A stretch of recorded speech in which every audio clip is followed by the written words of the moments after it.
ছাত্রীরা তার ঢুকতে কেন অনুমতি রাখবে? আমরা এই প্রশাসনের কাছে আমরা হুঁশিয়ারি করে দিতে চাই, আপনারা যদি এরকম কোন কর্মকাণ্ড এখনো পর্যন্ত আমাদের সাথে একবার স্পষ্টভাবে শেষ না করেন, আগামীকালকে আমরা এই প্রশাসনে তালা দিয়ে দিব।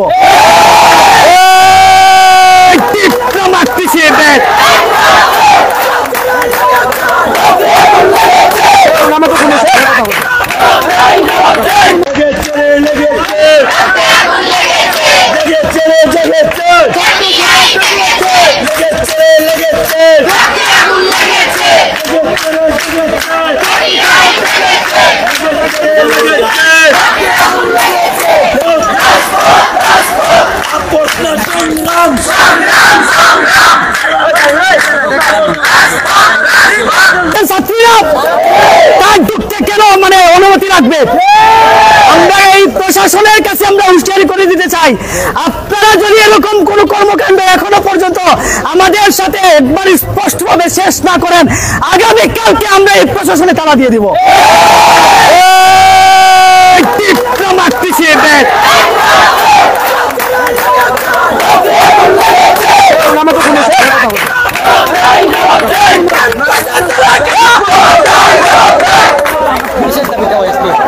আমাদের দাবি হচ্ছে গিয়েতে আমরা দেখা যাচ্ছে যে আমাদের প্রথম দাবি হচ্ছে গিয়ে আমরা পর্যাপ্ত পরিমাণ শিক্ষক পাচ্ছি না।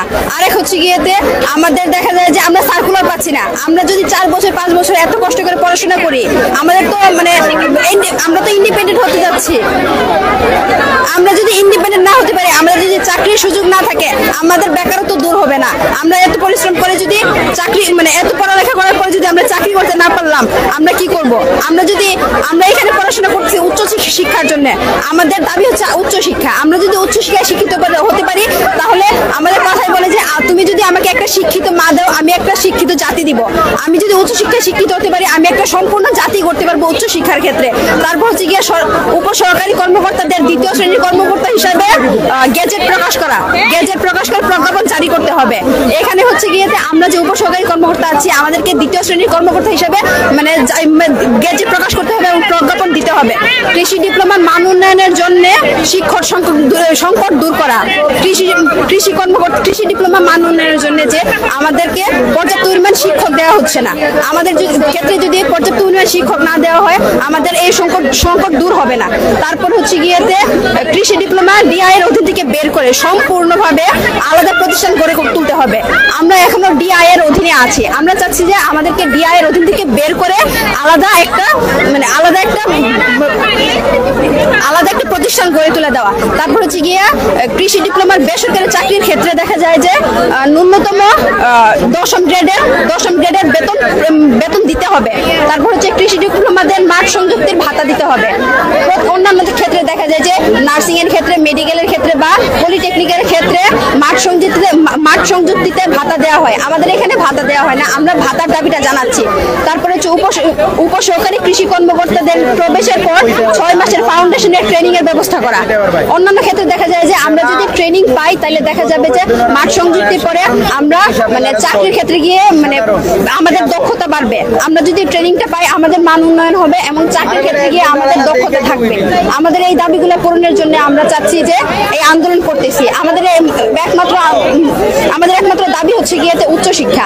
আমরা উচ্চ শিক্ষায় শিক্ষিত হতে চাই। আমাদের দাবিগুলো আমরা আদায় না করা পর্যন্ত আমরা এই আন্দোলন চালিয়ে যাব। আমাদের 8 দফা দাবির প্রেক্ষাপটে আমাদের এই আন্দোলন। আমাদের 8 দফা দাবি হলো, প্রথম দফা যে আমাদের উচ্চশিক্ষার ব্যবস্থা করে দিতে হবে এবং আমাদের যে নিয়োগের ধারাবাহিকতা বজায় রাখতে হবে, এইগুলোর জন্য আর কি আমাদের আন্দোলন। আরও 6টা দাবি আছে, এই 6টা দাবি নিয়ে আমাদের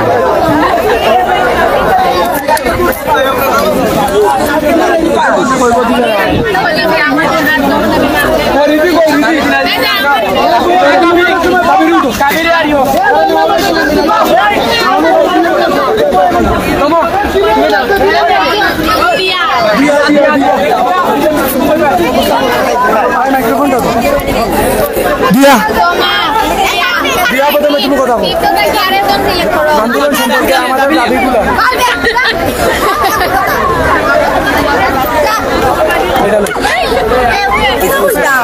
আন্দোলন সম্পর্কে যদি তাই বলতে পারে না মারিয়া কিতা কিতা